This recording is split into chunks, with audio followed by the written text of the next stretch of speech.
Featuring a twin-turbo V6 pumping out 400 horsepower in a racing-inspired Tesla all-wheel drive system. The Q60 Red Sport 400 is quite an amazing coupe. It's a luxury vehicle, it's a sports car, it's absolutely gorgeous, one of the most beautiful vehicles on the road in my opinion. And not just my opinion, some other people's opinions as well. In fact, Car and Driver had a great article, the top 10 best looking cars you can buy. The Q60, of course, was on that. How could it not? Look at it. It's absolutely stunning. This beautiful 2021 example is a clean Carfax vehicle. Only 10,314 miles. Nicely equipped with features. Very, very well equipped. The Red Sport is one of the range-topping trim levels for the Q60. So not only does it have most of the, well, pretty much all the Go Fast bits available in 21, it also has a lot of the optional features in the lower trim levels, you know, Q60s. So we have this beautiful perforated leather interior, lovely carbon fiber trim. We have a navigation system and rear parking camera, and I'm happy to let you know that this also has Apple CarPlay and Android Auto compatibility. If it doesn't have it yet, we can do a software update to enable it to have that. So I know a lot of people like that. Well, there you have it. Now you have it for 2021. So the top screen is for navigation, parking camera. The bottom screen is a tablet-like interface for vehicle setting and apps. You can access the climate control settings. There's some redundancies. You have real buttons for the heated seats. You can also hit them there, and you also have a heated steering wheel. We have a drive mode selector here that will make changes to transmission shift points. It'll make changes to the suspension, steering effort, throttle sensitivity. A lot of settings. There's personal, sport, plus, sport, standard, eco, and snow. You can also drill down a little bit deeper to personalize it. Using the drive mode selector here. You can make changes to the engine and transmission, sport, eco, standard, and snow. You can make changes to the steering effort. This has a digital dynamic suspension. It comes standard in the Red Sport. You can make changes to the suspension, sport, or standard mode. Then we have active trace control. Active trace control brakes individual wheels to help the vehicle rotate a little bit better through the corners. You can shut that system on or off. All right, let's keep on rolling along. We also have a nice leather up steering wheel, and we have steering wheel paddle shifters. So there's a couple ways you can manually shift gears. You can use a shifter here. You pull the shifter back, you push it to the left, you push up to upshift, you pull back to downshift. It will give you rev match downshifts for a sportier sound and feel. Or with the Red Sport, they give you these steering wheel paddle shifters so you can take control of the gear changes that way too. Also, the automatic transmission does a pretty good job shifting gears on its own. It does it's pretty good at reading your mind, seeing if you're just doing easy desert driving or performance driving, and it will react accordingly. We have a power adjustable steering wheel that tilts and telescopes, Bose Performance Series sound system. We have a blind spot warning, adaptive cruise control, forward collision warning, forward emergency braking.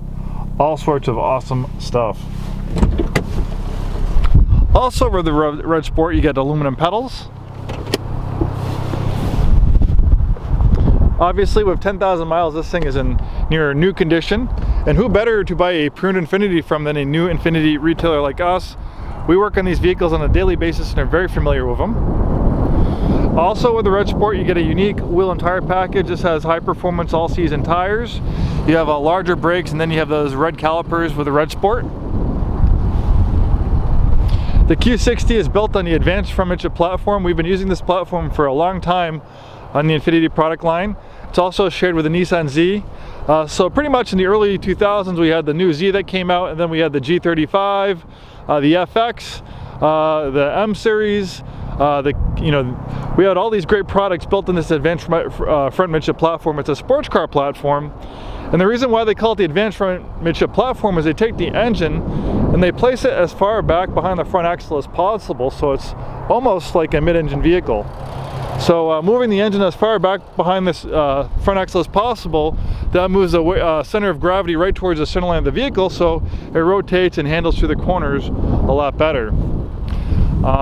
Even though this is a rear-wheel drive platform, this has all-wheel drive. As I mentioned, it's a racing-inspired all-wheel drive system. It's called a TESA, which stands for Advanced Total Traction Engineering System for All Terrain. Also notice this nice carbon fiber spoiler. We originally saw this all-wheel drive system on the R32 Skyline. A Tesla all-wheel drive system, when they put it in the R32 Skyline and started entering it in the Japanese touring car racing series, it led to many victories. for the Skyline, and that's how it got its name Godzilla, because it was just what you'd call a giant killer. I mean, that thing was just cleaning up back in the day in the racing series, and a big part of that was this amazing all-wheel drive system. In fact, Infiniti, Japanese engineers, they like to copy the Germans, and sometimes they can often improve on things. They'll copy and they'll often improve on things, and that's kind of what they did with the Tesla all-wheel drive system. Actually was kind of copied from the Porsche 959, which was a supercar back in the day. The Infiniti engineers kind of used that for the inspiration of their own all-wheel drive system, the Tesla.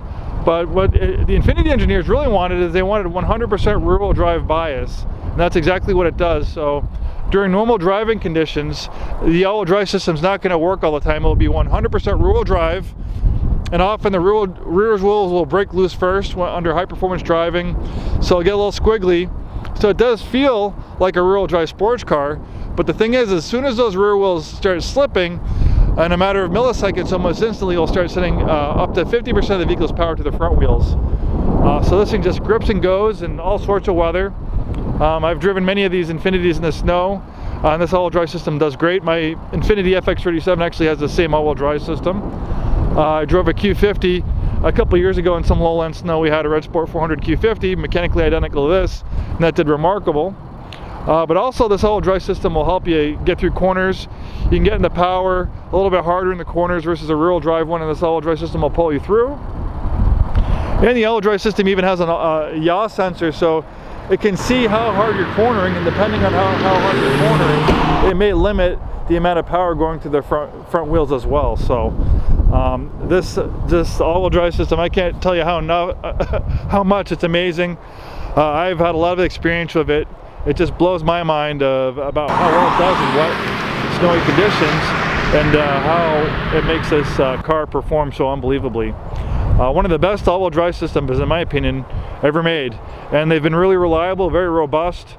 I've been in Infiniti since 2004. It's 2023, and I don't think I've ever seen one of these all-wheel drive systems go bad. It's amazing. One amazing product. Thanks for taking the time to watch this video. We have complimentary shipping to Washington, Oregon, and Idaho. Contact us for more details, and if you want one of the beautifulest, most sexiest coupes to ever come from Japan, check out this Q60 Red Sport 400. It's got lots of pedigree, if you don't know already by listening to my little rant about how awesome it is. Thanks for watching, and have a wonderful day.